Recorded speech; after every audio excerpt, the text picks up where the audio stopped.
With the sun beginning to peek over one of the sand dunes into everyone's eyes, most of them stand and shake off the cold air that had gathered on their skin.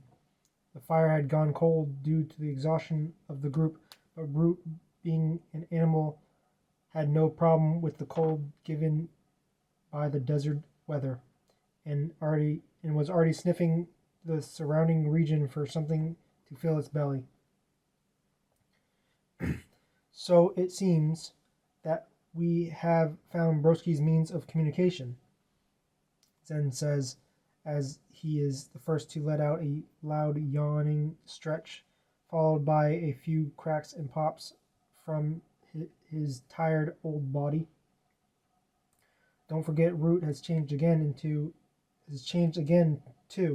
and is so much larger than it was previously. BC adds, trying her best to get its attention. Jace states, "Do you think that we should attempt to have Root attack the sphere? Perhaps it could help in slowing down Broski's plans," as he tries to rouse Sid, who is yet to wake up. "Come on, Sid, we got to get a move on," Jace says as he picks Sid up by his ankle and gently shakes him to wake up. "Huh? Ah!" Sid shouts, striking Jace across the face out of surprise from awaking off the ground. BC, now having gained Root's attention, asks if it could show them where it had gone since its disappearance, but Root only stares back blankly for a second before starting to pant heavily. "Where'd you go, Root? Did you find something to eat while you were gone?" BC says, happily rubbing her hands on its furry face. "Yeah, where were you?" Sid says, doing similar stretches as Zen, but with more youthful approach. Hesitantly, Root moves in the direction in which it had first returned from, and as everyone follows the trotting dog through the oasis over the edge of another sand dune, Jace, who was walking behind everyone else, decides to take one last look back. The giant orb that he had to fight so hard to escape from had now vanished, just as fast as Gats did the previous day. Unable to be the bearer of bad news, Jace continues to keep walking forward without knowing if he will ever be able to find the communication sphere again. With the thought of Broski always seeming to have the upper hand, Jace can't help but begin to feel the dread for not only losing himself, but what was left of his peaceful world that he lived in. Unaware of where he was going, Jace's focus and conscious snapped back to him. Unaware of where he was going, Jace's focus and conscious snap back to him as he finds himself inches from running into Zen, relieved for not being taken over by Broski and not having to hear any bone-chilling laughs added to his inner thoughts. Jace feels both a bit displeased with himself but thankful for the positive outcome. As Jace grumbles to himself, he is stopped once more by what was now in front of Zen and the rest of the party. As a cloud passes overhead, they all stare down at something that they can only describe as a great marvel.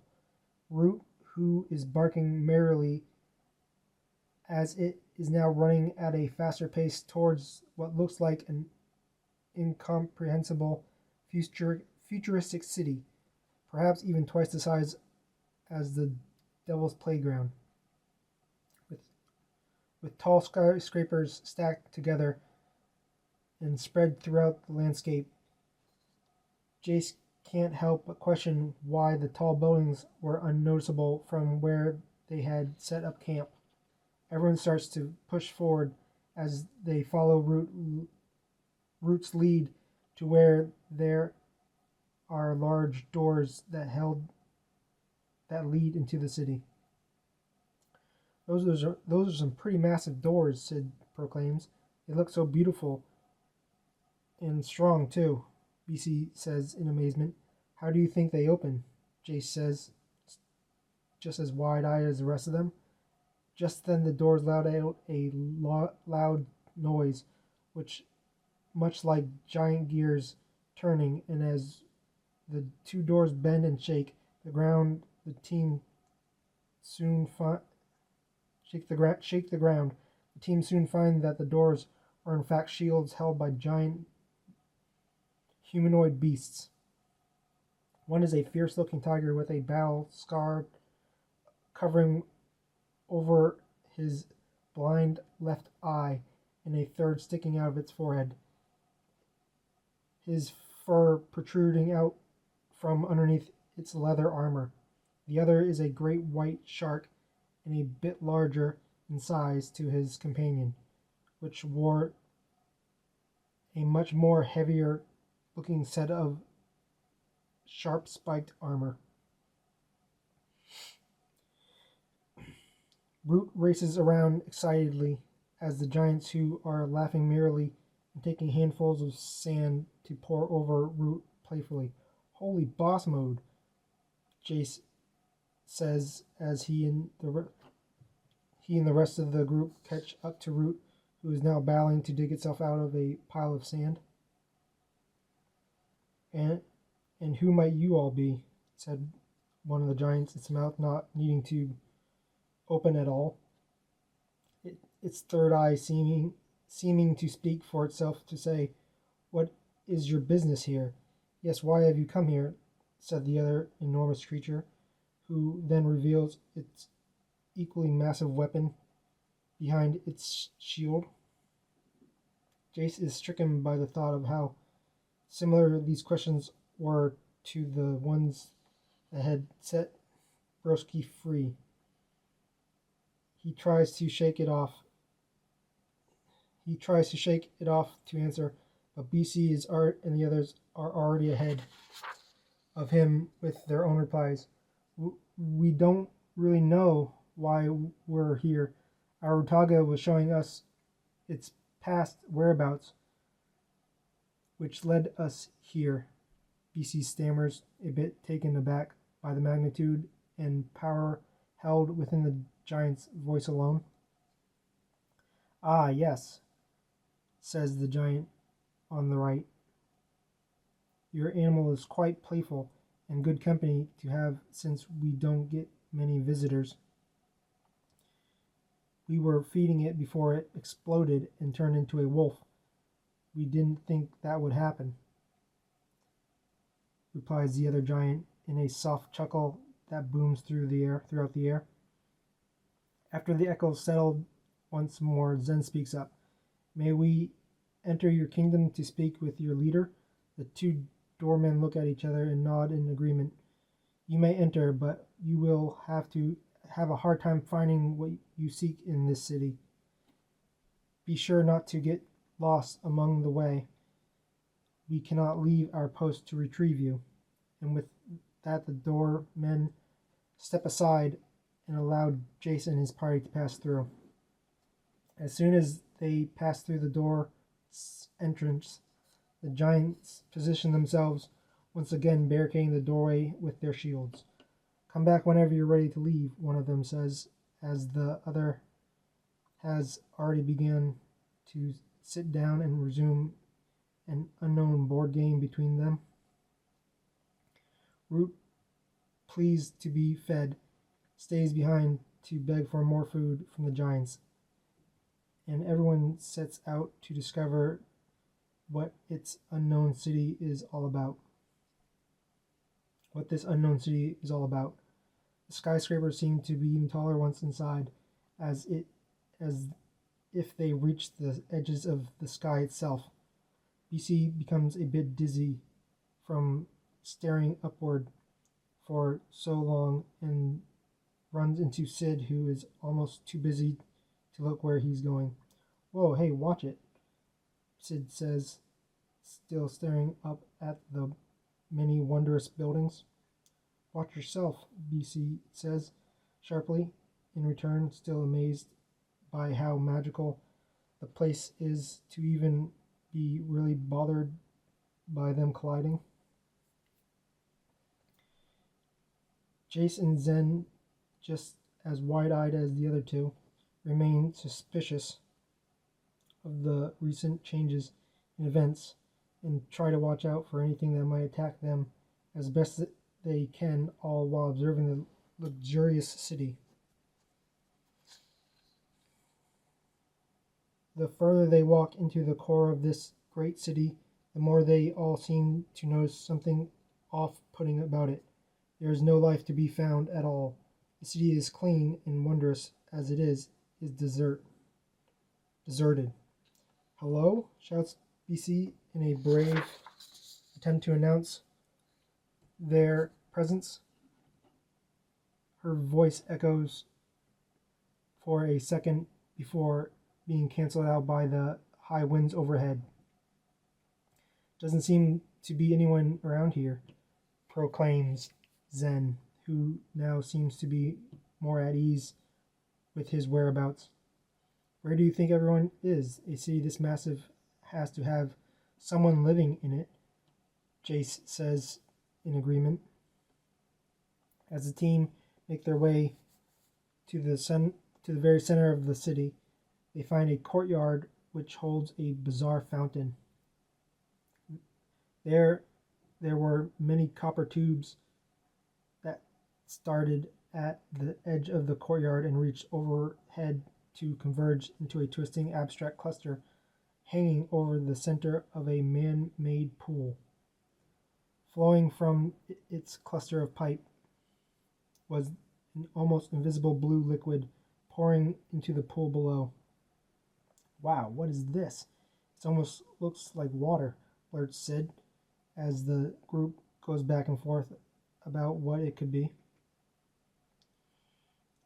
Jace continues to stay cautious as to why such a magnificent place could be so empty. Well, it's the only thing we've come across that doesn't look lifeless. In this place, so I say one of us touches it to see what kind of properties it holds, announces Sid, with his arms crossed, trying to make himself seem like he was already separated from the chance of having to try. We'll play for it, Zen says. Loser has to test the effects.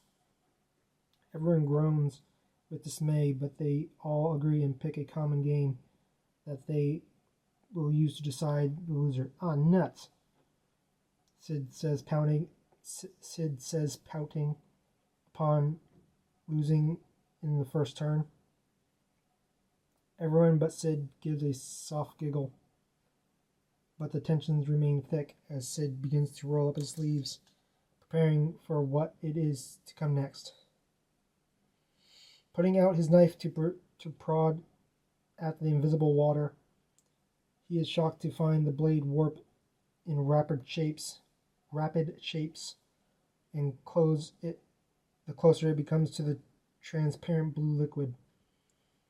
With sweat dripping down his chin, he pushes the blade deeper into the mystery that is before him.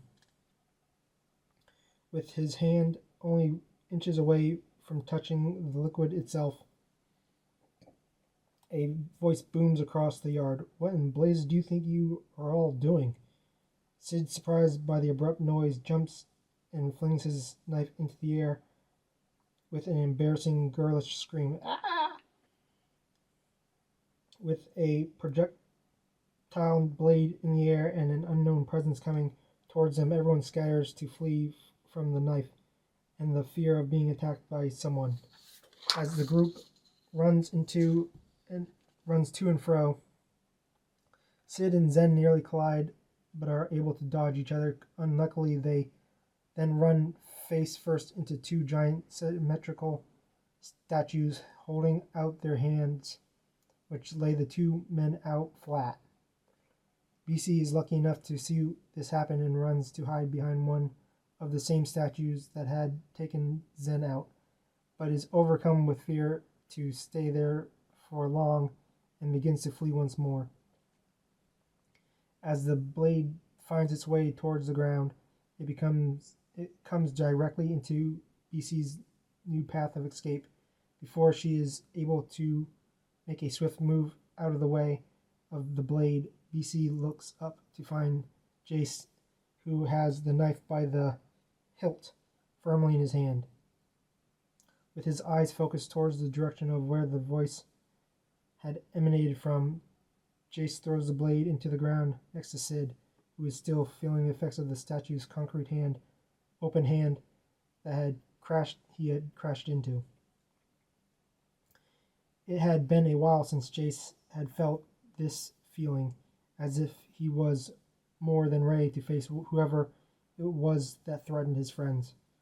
BC stood up from her attempted evasive maneuvers and could feel Jace's eyes watching not only the location of the voice, but everyone that was near him.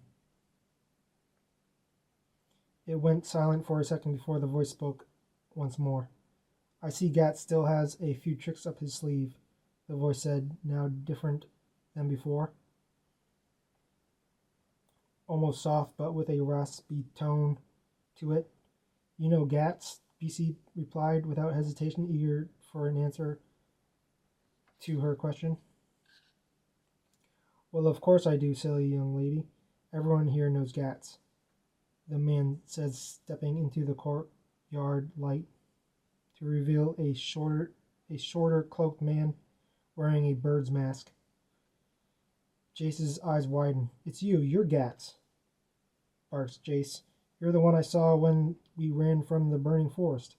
Gats just smiles and makes his way over to the fountain to pour himself a glass of transparent blue liquid that they were so nervous to investigate.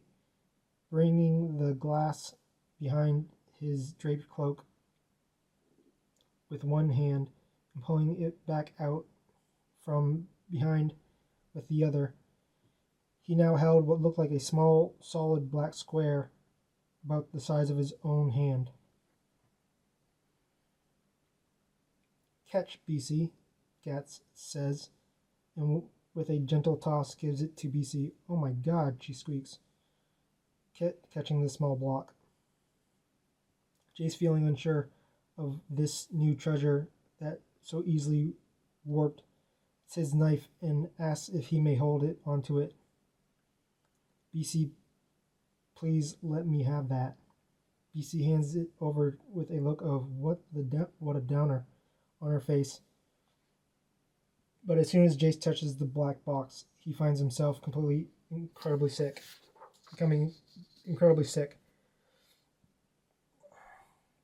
With his last moments of consciousness, he can hear Gats speaking to BC about the box. "This object is something very special, and you will know what to do with it when the time comes." Before Jace can make sense of anything else they are saying, he blacks out, hearing only the same remaining words that Gat spoke before he had tried to take the box from BC. "What makes you think that box is for you, Jace?"